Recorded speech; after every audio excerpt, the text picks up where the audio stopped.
কোরবানির যে দিন কোরবানি নিয়ে যে ঘটনা ঘটেছিল মসজিদের ইমামের সাথে আমি আছি এই মুহূর্তে সেই মসজিদের সামনে।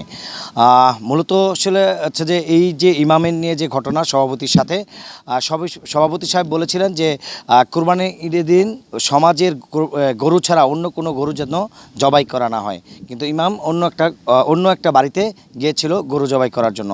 যে ঘটনাগুলো সেই ঘটনাটা আমরা বিস্তারিত জানবো আসলে যে সভাপতির ছেলে রয়েছেন ছেলের সাথে যে আসলে কি ঘটেছিল এবং ইমাম কেন চলে গেল, আর ইমাম চলে যাওয়ার কারণটি কি, ইমামকে কি কোনো ধরনের মারধর করা হয়েছে কিনা এটা আমরা জানবো। না না না, ইমামটা কোনো মারধর করা হয়েছে না। আর ঘটনাটা শুরু হয়েছে আমরা গত শুক্রবার যখন মসজিদ কমিটি বসছি একসাথে সমাজের লোক, তো হুজুরে বলা হয়েছে আমাদের ঈদের মাঠে যেহেতু মাঠ আছে আমাদের এ জায়গায় যারা কুরবানির গরু নিয়ে আসবে তাদের গরুটা আপনি কুরবানি দিবেন, এছাড়া বাইরে এলাকায় কোনো বাড়িতে গিয়ে গরু কুরবানি দিবেন না। নিয়ে আমরা সবাই দাঁড়ায় রয়েছি, হুজুরে মসজিদে খুঁজতে আসলে হুজুর কোথায়, হুজুর নাই।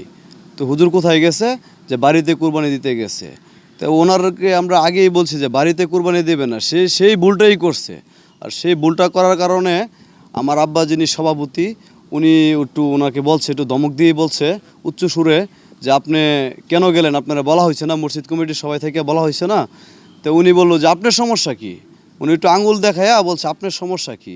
তা আসলে উনিও বিষয়টা উনি হুজুর মানুষ, একটু নরমভাবে বললেও পারতো, ওনার মাইন্ডে লাগছে। তো উনিও একটু গালমন্দ করছে। ঈদের নামাজ পড়ে আপনি গরু জবাই করতে এসেছি মসজিদের সাথে, বুঝছেন। পরে গরুটা জবাই করে সভাপতি ডাকতেছে, দৌড়ে গেছি। পরে সভাপতি আমার গালাগালি শুরু করছে, তার মুখ দায়িত্ব খাই। পরে আমি বলছি যে গালাগালি করে কেন, এই জন্য আমার গণমাত করছে না, আমার এইটা না না, আমি কোনো থানায় অভিযোগ করি নাই। আমরা এরকম গরিব মানুষ, আমাদের থানায় অভিযোগ করি নাই। যে আল্লাহর কাছে বিচার আল্লাহ করবে। ইমাম সাহেব এখান থেকে চলে যাওয়ার পরে আসলে সে বিভিন্ন মাধ্যমে বলেছিল যে আমাকে অকথ্য ভাষায় গালিগালাজ করেছে এবং মারধর করেছে। আসলে সেটা যদি এখনও ওইভাবে প্রমাণিত হয়নি, উনি থানায় কোনো অভিযোগও এখনও পর্যন্ত দেয়নি এবং এই ঘটনায় কোনো ধরনের কেউ গ্রেপ্তারও হয়নি এবং কোনো ধরনের মামলাও হয়নি। এই ছিল আমার কাছে গাজীপুরের শ্রীপুরের মসজিদের বাংনাহাটি মসজিদের যে সভাপতি এবং ইমামের সাথে যে বাগবিদন্ত এবং যে ঘটনাটা ঘটেছিল তার সর্বশেষ।